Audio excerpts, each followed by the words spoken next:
ನಮಸ್ಕಾರ ವೀಕ್ಷಕರೇ, ನಮ್ಮ SLN ನ್ಯೂಸ್ ಕನ್ನಡ ಚಾನೆಲ್ನ ಈಗಲೇ ಸಬ್ಸ್ಕ್ರೈಬ್ ಮಾಡಿ ಹಾಗೂ ಕೆಳಗಡೆ ಇರೋ ಬೆಲ್ ಬಟನ್ನ ಒತ್ತಿ. ಇದರಿಂದ ನಾವು ಅಪ್ಲೋಡ್ ಮಾಡುವ ವಿಡಿಯೋವನ್ನು ಎಲ್ಲರಿಗಿಂತ ಮುಂಚೆ ನೀವು ನೋಡಬಹುದು. ಆಗ್ನೇಯ ಪದವೀಧರರ ಕ್ಷೇತ್ರದಲ್ಲಿ ಕಮಲ ಅರಳಿಸಲು ಕರೆ. ಅಭ್ಯರ್ಥಿ KM ಸುರೇಶ್ಗೆ ಗೆಲುವಿಗೆ ಸಿಕಲ್ ರಾಮಚಂದ್ರಗೌಡ ಮನವಿ. ಮುಂಬರುವ ಆಗ್ನೇಯ ಪದವೀಧರರ ಕ್ಷೇತ್ರದ ಚುನಾವಣೆ ಹಿನ್ನೆಲೆಯಲ್ಲಿ ಚಿಂತಾಮಣಿ ತಾಲೂಕಿನ ಸೀಕಲ್ ಗ್ರಾಮದ ಸಿಕಲ್ ರಾಮಚಂದ್ರಗೌಡ ಅವರ ನಿವಾಸದ ಆವರಣದಲ್ಲಿ ಭಾರತೀಯ ಜನತಾ ಪಾರ್ಟಿ ಬಿಜೆಪಿ ಶಿಡ್ಲಘಟ್ಟ ಹಾಗೂ ಚಿಂತಾಮಣಿ ತಾಲೂಕು ಘಟಕಗಳ ವತಿಯಿಂದ ಬೃಹತ್ ಪೂರ್ವಭಾವಿ ಸಭೆಯನ್ನು ಆಯೋಜಿಸಲಾಗಿತ್ತು. ಸಭೆಯ ಅಧ್ಯಕ್ಷತೆ ವಹಿಸಿ ಮಾತನಾಡಿದ ಚಿಕ್ಕಬಳ್ಳಾಪುರ ಬಿಜೆಪಿ ಜಿಲ್ಲಾಧ್ಯಕ್ಷ ಸಿಕಲ್ ರಾಮಚಂದ್ರಗೌಡ ಅವರು ಪದವೀಧರರ ಕ್ಷೇತ್ರದಲ್ಲಿ ಬಿಜೆಪಿ ಅಭ್ಯರ್ಥಿಯನ್ನು ಗೆಲ್ಲಿಸಲು ಪ್ರತಿಯೊಬ್ಬ ನಾಯಕರು ಹಾಗೂ ಕಾರ್ಯಕರ್ತರು ಸಕ್ರಿಯವಾಗಿ ತೊಡಗಿಸಿಕೊಳ್ಳಬೇಕು ಎಂದು ಕರೆ ನೀಡಿದರು. ಆಗ್ನೇಯ ಪದವೀಧರರ ಕ್ಷೇತ್ರವು ಚಿತ್ರದುರ್ಗ, ದಾವಣಗೆರೆ, ತುಮಕೂರು, ಕೋಲಾರ, ಬೆಂಗಳೂರು ಗ್ರಾಮಾಂತರ ಹಾಗೂ ಚಿಕ್ಕಬಳ್ಳಾಪುರ ಸೇರಿದಂತೆ ಪ್ರಮುಖ ಜಿಲ್ಲೆಗಳನ್ನು ಒಳಗೊಂಡು ವಿಶಾಲವಾದ ಕ್ಷೇತ್ರವಾಗಿದೆ. ಕಳೆದ ಬಾರಿಗೆ ಹೋಲಿಸಿದರೆ ಈ ಬಾರಿ ಪದವೀಧರರ ಮತದಾರರ ಸಂಖ್ಯೆ ಗಣನೀಯವಾಗಿ ಹೆಚ್ಚಾಗಿದ್ದು ಕ್ಷೇತ್ರ ದೊಡ್ಡದಾಗಿರುವುದರಿಂದ ಅಭ್ಯರ್ಥಿ KM ಸುರೇಶ್ ಅವರು ಪ್ರತಿಯೊಬ್ಬ ಮತದಾರರನ್ನು ವೈಯಕ್ತಿಕವಾಗಿ ತಲುಪುವುದು ಸವಾಲಿನ ಕೆಲಸ. ಆದ್ದರಿಂದ ಕಾರ್ಯಕರ್ತರೇ ಸ್ವತಃ ಅಭ್ಯರ್ಥಿಯಂತೆ ಪ್ರತಿಯೊಂದು ಮನೆಗೆ ತೆರಳಿ ಪ್ರಚಾರ ನಡೆಸಬೇಕು ಎಂದು ಅವರು ವಿನಂತಿಸಿದರು. ಇದೇ ವೇಳೆ ಮಾತನಾಡಿದ ಬಿಜೆಪಿ ಅಭ್ಯರ್ಥಿ KM ಸುರೇಶ್, ಈ ಚುನಾವಣೆಯನ್ನು ನನ್ನ ವೈಯಕ್ತಿಕ ಚುನಾವಣೆ ಎನ್ನುವ ಪ್ರತಿಯೊಬ್ಬ ವ್ಯಕ್ತಿ ಚುನಾವಣೆ ಎನ್ನದೇ ಕಾರ್ಯಕರ್ತನ ಹಾಗೂ ಪಕ್ಷದ ಚುನಾವಣೆ ಎಂದು ಭಾವಿಸಿ ಶ್ರಮಿಸಬೇಕು. ಮತದಾರರು ನನ್ನನ್ನು ಆಶೀರ್ವದಿಸಿ ಗೆಲ್ಲಿಸಿದರೆ ಪ್ರಾಮಾಣಿಕವಾಗಿ ಪದವೀಧರರ ಕುಂದುಕೊರತೆಗಳಿಗೆ ಮತ್ತು ಸಮಸ್ಯೆಗಳಿಗೆ ಧ್ವನಿಯಾಗುತ್ತೇನೆ ಎಂದು ಭರವಸೆ ನೀಡಿದರು.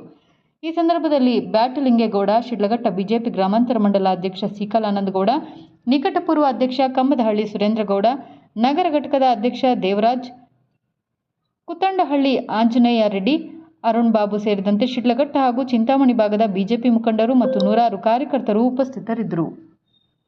ಸರ್, ಭಾರತೀಯ ಜನತಾ ಪಕ್ಷ ಮತ್ತು JDSನ ಅಭ್ಯರ್ಥಿಯಾಗಿ ಮಾರ್ಚ್ 10ನೇ ತಾರೀಕು ನಮ್ಮ ಕೇಂದ್ರ ಚುನಾವಣಾ ಸಮಿತಿಯ ಘೋಷಣೆ ಆಯ್ತು. ನನ್ನ ಹೆಸರನ್ನು ಕಳೆದ 25-26 ವರ್ಷದ ಭಾರತೀಯ ಜನತಾ ಪಕ್ಷದ ಜೊತೆ ಕೆಲಸ ಮಾಡ್ತಾ ಇದ್ದೇನೆ. ಒಬ್ಬ ಸಾಮಾನ್ಯ ಕಾರ್ಯಕರ್ತನಾಗಿ, ಯುವ ಮೋರ್ಚಾ ಅಧ್ಯಕ್ಷನಾಗಿ, ದಾವಣಗೆರೆ ನಗರಾಭಿವೃದ್ಧಿ ಪ್ರಾಧಿಕಾರದ ಅಧ್ಯಕ್ಷನಾಗೋ ತನಕ ಪಕ್ಷ ಬೇರೆ ಬೇರೆ ಜವಾಬ್ದಾರಿಗಳನ್ನು ಕೊಟ್ಟಾಗ ಪ್ರಾಮಾಣಿಕವಾಗಿ ಪಕ್ಷದ ಕೆಲಸವನ್ನು ಮಾಡ್ತಾ ಬಂದಿದ್ದೇನೆ.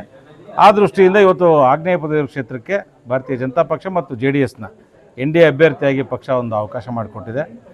ಪದವೀಧರರ ಮತ್ತು ಶಿಕ್ಷಕರ ಧ್ವನಿಯಾಗಿ ವಿಧಾನ ಪರಿಷತ್ನಲ್ಲಿ ಒಂದು ರಚನಾತ್ಮಕವಾಗಿ ಪರಿಣಾಮಕಾರಿಯಾಗಿ ಕೆಲಸ ಮಾಡೋವಂಥ ಒಂದು ಪ್ರಯತ್ನ ಮಾಡೋ ದೃಷ್ಟಿಯಿಂದ ಆಯ್ಕೆ ಮಾಡಬೇಕು ಅಂತ ನಮ್ಮ ಪದವೀಧರ ಮತ್ತು ಶಿಕ್ಷಕ ಬಂಧುಗಳಲ್ಲಿ ವಿನಂತಿಯನ್ನು ಮಾಡ್ತಾ, ತುಂಬ ಸಮಸ್ಯೆಗಳಿದೆ ಪದವೀಧರ ಕ್ಷೇತ್ರಕ್ಕೆ ಸಂಬಂಧಪಟ್ಟಂಗೆ, ಶಿಕ್ಷಕ ಕ್ಷೇತ್ರಕ್ಕೆ ಸಂಬಂಧಪಟ್ಟಂಗೆ. 25-30 ವರ್ಷ ಕೆಲಸ ಮಾಡಿರ್ತಕ್ಕಂಥ ಶಿಕ್ಷಕರು ವಾಪಸ್ ಹೋಗಿ, ನಾನು ಮೊನ್ನೆ ಹಿರಿಯೂರಿಗೆ ಹೋದಾಗ ಒಬ್ಬ ಶಿಕ್ಷಕರಿಗೆ ಗೌರವ ಸಲ್ಲಿಸೋಕೆ ಹೋಗಿದ್ದಾರೆ ರಿಟೈರ್ಮೆಂಟಿಗೆ. ಕಣ್ ತುಂಬ ನೀರು ತಂದ್ಕೊಂಡು ಹೇಳಿದ್ರು ಒಂದು ಮಾತನ್ನು, ಸರ್ 28 ವರ್ಷ ನಾನು ಈ ಇಲಾಖೆಯಲ್ಲಿ ಉಪನ್ಯಾಸನ ಕೆಲಸ ಮಾಡಿದೆ, ನನಗೆ 1.25 ಲಕ್ಷ ಸಂಬಳ ಬರ್ತಾ ಇತ್ತು, ಇವತ್ತು ನಾನು ಮುಂದಿನ ತಿಂಗಳು ನನಗೇನು ಬರಲ್ಲ ಸರ್. ಅಂದರೆ ಇವತ್ತು NPS OPSಗೆ ಸಂಬಂಧಪಟ್ಟಂಗೆ ತುಂಬ ದೊಡ್ಡ ಸಮಸ್ಯೆನ ನಮ್ಮ ನೌಕರ ಬಂಧುಗಳು ಅನುಭವಿಸ್ತಾ ಇದ್ದಾರೆ. ಹಾಗಾಗಿ ಅವರೆಲ್ಲರ ಒಂದು ಧ್ವನಿಯಾಗಿ ವಿಧಾನ ಪರಿಷತ್ನಲ್ಲಿ ಕೆಲಸ ಮಾಡಲಿಕ್ಕೆ ಒಂದು ಅವಕಾಶ ಮಾಡಿಕೊಡ್ಬೇಕು ಅಂತೇಳಿ ನಮ್ಮ ಪದವೀಧರರಿಗೆ ಮತ್ತು ಶಿಕ್ಷಕ ಉಪನ್ಯಾಸಕ ಬಂಧುಗಳು ವಿನಂತಿಯನ್ನು ಮಾಡ್ತಾ, ಅದ್ರ ಜೊತೆಗೆ ನಾನು ಸೋಮೇಶ್ವರ ವಿದ್ಯಾಲಯ ಸ್ಕೂಲ್ಸು ಕಾಲೇಜಸ್ ಇದೆ ದಾವಣಗೆರೆಯಲ್ಲಿ, ನಮ್ಮದೇ ಒಂದು ಸೋಮೇಶ್ವರ ಪ್ರತಿಷ್ಠಾನ ಅಂತ ಹೇಳಿ ಒಂದು ಸಾಮಾಜಿಕ ಚಟುವಟಿಕೆಗಳು ಮಾಡಲಿಕ್ಕಾಗಿ ಒಂದು ಪ್ರತಿಷ್ಠಾನ ಇದೆ. ಅದರ ಇದರಲ್ಲಿ ಈ ಚುನಾವಣೆ ಮುಗಿದ ನಂತರ ವಿಧಾನ ಪರಿಷತ್ ಸದಸ್ಯನಾಗಿ ಆಯ್ಕೆ ಆಗ್ತೀನಿ ಅಂತ ಒಂದು ಅದ್ಭುತವಾದ ವಿಶ್ವಾಸ ಇದೆ. ಇದು ಭಾರತೀಯ ಜನತಾ ಪಕ್ಷದ NDAದ ಕ್ಷೇತ್ರ. ಇದು 5 ಜಿಲ್ಲಾ ಕೇಂದ್ರಗಳಲ್ಲಿ ಸ್ಪರ್ಧಾತ್ಮಕ ಪರೀಕ್ಷೆ ಬರೀಲಿಕ್ಕೆ ಬಡ ಮತ್ತು ಮಧ್ಯಮ ವಿದ್ಯಾರ್ಥಿಗಳ ತರಬೇತಿಗಾಗಿಯೇ ಒಂದು ಲೈಬ್ರರಿಗಳನ್ನ ಓಪನ್ ಮಾಡಬೇಕು ನಮ್ಮ ಪ್ರತಿಷ್ಠಾನದಿಂದ, ಯಾವುದೇ ಚಾರ್ಜಸ್ ಇಲ್ಲದೆ ಮಕ್ಕಳಿಗೆ ಹೆಲ್ಪ್ ಆಗೋ ದೃಷ್ಟಿಯಿಂದ ಅಂತ ಒಂದನ್ನು ಸಂಕಲ್ಪ ಮಾಡಿದ್ದೇನೆ. ಅದ್ರ ಜೊತೆಗೆ ಉದ್ಯೋಗ ಮೇಳಗಳನ್ನ ಆಯೋಜನೆ ಮಾಡೋದ್ರ ಮುಖಾಂತರ ಪದವೀಧರರಿಗೂ ಮತ್ತು ಉದ್ಯೋಗಾಕಾಂಕ್ಷಿ ಏನು ಯಾರು ಇದ್ದಾರೋ ಕಂಪ್ನಿಗಳಿಗೂ ಒಂದು ಸಂಪರ್ಕ ಸೇತುವೆಯಾಗಿ ಕೆಲಸ ಮಾಡಬೇಕು. ಸದ್ಯಕ್ಕೆ ಅವೆರಡು ಗುರಿಗಳನ್ನ ಇಟ್ಕೊಂಡು ಪರಿಣಾಮಕಾರಿಯಾಗಿ ಇವ್ರ ಧ್ವನಿಯಾಗಿ ವಿಧಾನ ಪರಿಷತ್ನಲ್ಲಿ ಕೆಲಸ ಮಾಡಬೇಕು ಅಂತ ಒಂದು ಯೋಚನೆ ಮಾಡಿದ್ದೀನಿ. ಹಾಗಾಗಿ ನೀವೆಲ್ಲರೂ ಸಹಕಾರ ಕೊಡಬೇಕಾಗಿ ವಿನಂತಿಯನ್ನು ಮಾಡ್ತೀನಿ. ನಮಸ್ಕಾರ.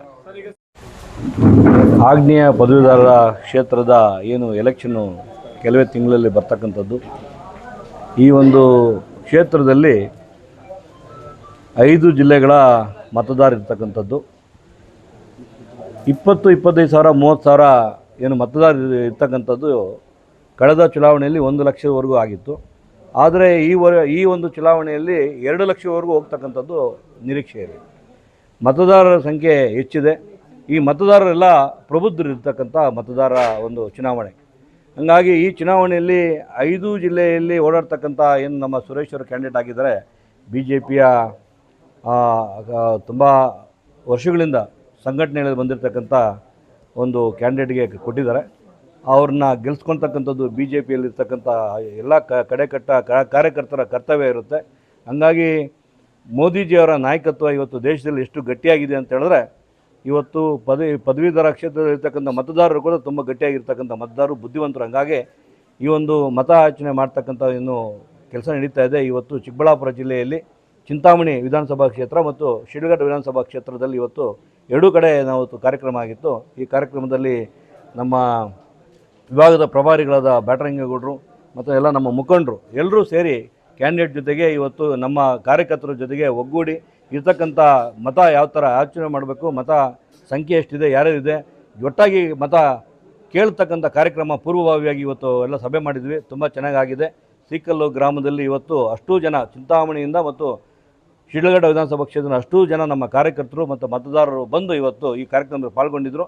ಈ ಒಂದು ಎಲೆಕ್ಷನಲ್ಲಿ ಪ್ರಬುದ್ಧರು ಇರ್ತಕ್ಕಂಥ ಮತದಾರರು ನಮ್ಮ ಸುರೇಶರನ್ನ ಗೆಲ್ಲಿಸ್ಕೊಡ್ಬೇಕಂತ ವಿನಂತಿ ಮಾಡ್ಕೊತೀವಿ.